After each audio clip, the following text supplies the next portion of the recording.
Hey everyone, it's Anson here from Weekend Garage. Today I'll be showing you guys some tips and tricks for your 2019 Plus Rams, regardless if it's a 1500 all the way to 5500. Some of these items you may already know, but there's definitely items on this list that you don't know.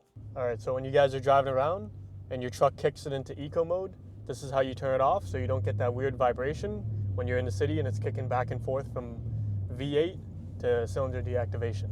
What you got to do is go to the steering wheel and there's a gear limit button. There's an up and a down. So what you got to do is press the down button first to start it, and then you press up to 8. So this will limit your truck's engine from deactivating half the cylinders, getting rid of that annoying vibration every time it kicks back on.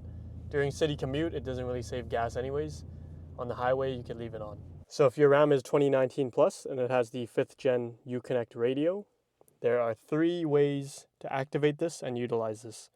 First one being voice activated, second being a short press, and third one being a long press. If you're going to short press it, it'll activate the Hey Ram function.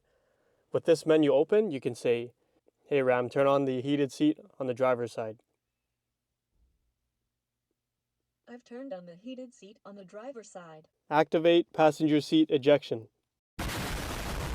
So another method of activating the voice command without actually touching the button is just by saying, "Hey Ram, turn on the passenger side heated seats." I've turned on the heated seat on the passenger side. So you can tell it to adjust the AC, you can tell it to turn on the defrosters, anything that's on the system, you can tell it to do. Alright, so I showed you guys 2 ways of activating this voice command button for your Ram. First one being a short press of the button. Second one being voice activated by saying "Hey Ram." Third one is going to be going through Siri on CarPlay, or Android Auto will be "Hey Google."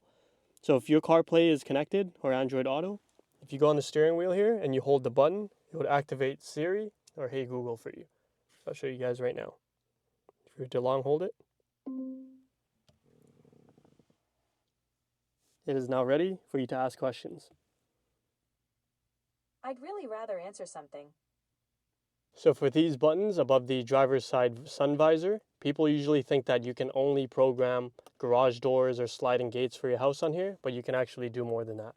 What we have here, what we have paired to ours is we have a garage gate, we have a home lighting system on here, so when you drive onto your driveway, you can just press the button to turn it on or off as you're leaving, and even our exhaust. So when you press on, it'll open our exhaust, press off, it'll close it. So these 3 buttons have been programmed here.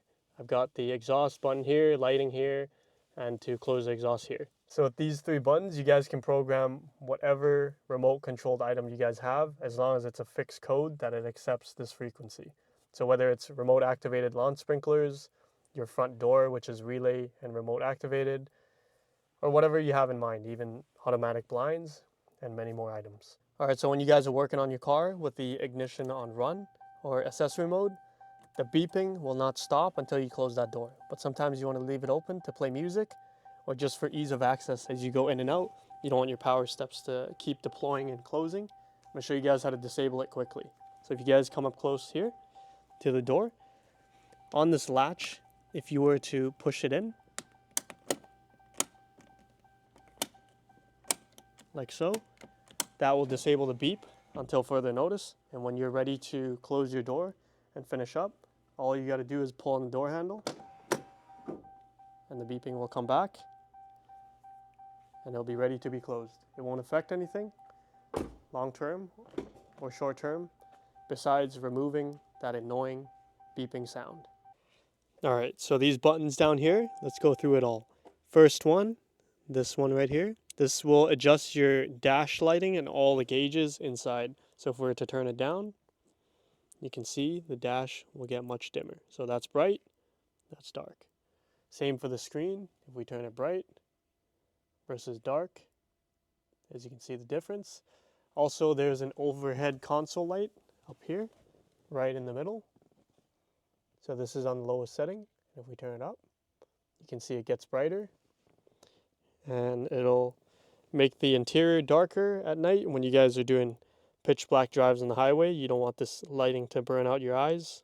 Makes your night vision better as you turn it down like so. This will apply to even the door window switches down here. So if we turn it up versus down. You can't really see it right now because my ambient lighting is brightening it up. That we can also turn off on a separate switch down here or adjust the brightness. This is lights completely off. This is parking lights only, the ambers and the parking lights. This is low beams only. This is auto mode. This is your fog lights.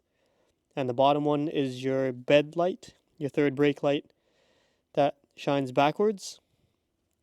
Down here we have your automatic parking brake and your pedal adjustability buttons right here. So if you press up, it brings your pedals closer. When you press down, it pushes your pedals farther. All right, so if you guys are backing up somewhere super dark and you want some extra help with the reverse lights, this button down here, it's your third brake light auxiliary lights. So if you press this button as you're in reverse, if we look at the back of the vehicle, okay, as we turn it on, you can use it to help you back up. And you can turn it back off. All right, so I'm gonna show you guys how to drive with your door open. If you guys are moving around the farm or moving around the parking lot, sometimes you gotta take a look behind you or your trailer or back around or whatever. So the safety reason for this vehicle, if your door is ever open on the ZF transmission that's equipped in this vehicle, it'll automatically shift to park and put your parking brake on regardless if you are in drive or you're trying to move around. So there's two methods to driving with your door open. First one being, if you shift it in park with your door open, you gotta hold the parking brake button down just to let the vehicle know that you are aware the door is open. So if we hold it down and shift it to D, it'll tell you the vehicle is not in park, but you're still able to move it around, just like so, as long as you're holding the parking brake button. Another way to drive around with the door open is by putting on your seatbelt. So if we put the seatbelt on, you have your seatbelt on, you're able to drive with the door open, just like so. You can move around and it won't kick it in park, regardless, whatever speed you're doing.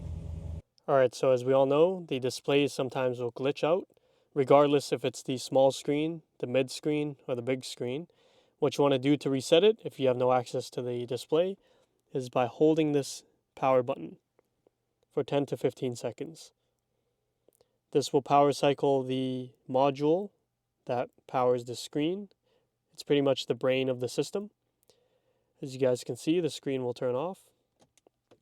You just let go, and it'll come back to life. Once it's done, it's reboot, just like so. This will refresh all the cache and all the RAM on the system and bring it back up. One more tip for these vehicles, it actually does software updates via Wi-Fi. So if we go in vehicle down here, and you get to this page, what we're going to do is click the down button until you get to software updates right here. You can choose your Wi-Fi if you're near your house, so you can hotspot it from your phone, and it'll do the software updates over the air for your vehicle, bringing the newest version and stability for your display. All right, everyone, so that's pretty much it for today's tips and tricks for your RAM. If this helped you guys out, or if you guys know of any that I didn't list today, please drop them down in the comments below. Thank you for watching, everyone. Hope you have a wonderful day.